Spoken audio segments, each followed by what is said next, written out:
Here is something that if you understand this, it will help you become much more aware of how your feet move. But first I want to talk about how powerful the feet are. And I have had this weird experience with feet, and I want to know if anyone understands it or has something similar. So about 15 years ago, I started going to these Vipassana meditation retreats, and I was thrilled because everything that they taught made perfect sense to me. It was such a sound thought system, and I was so pleased to find something that made such perfect sense. But there was one thing that didn't make sense, and that was that they asked you to not point your feet towards the teachers. And I just didn't understand it, and I would go ask the teachers, and I never really got a straight answer.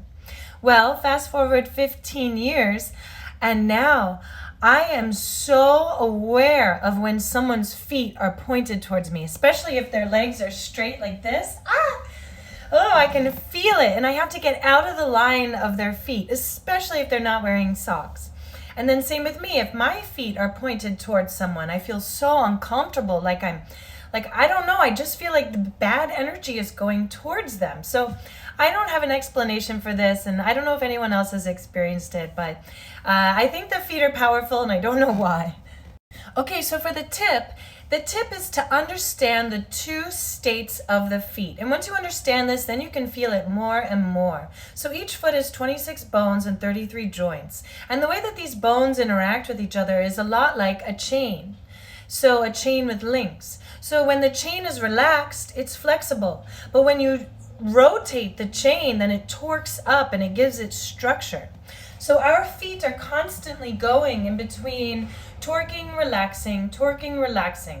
With every step, when we step, our foot is torqued up, and then it relaxes as the weight goes to the arch, and then it torques up again as the weight goes to the outside of the metatarsal, then it relaxes again as the weight goes to the inside of the metatarsal, and then it torques up again when you push, and that happens with every single step, which is just amazing to me. So it's also really important to walk in parallel so that you get that full choreography of the foot. Now you can especially feel this dynamic when you are balancing on one foot. And if your balance is pretty solid, then close your eyes, and then you will start to feel the relaxing, torquing as your foot manages the balance. Now this is so great to practice on public transportation or on trains.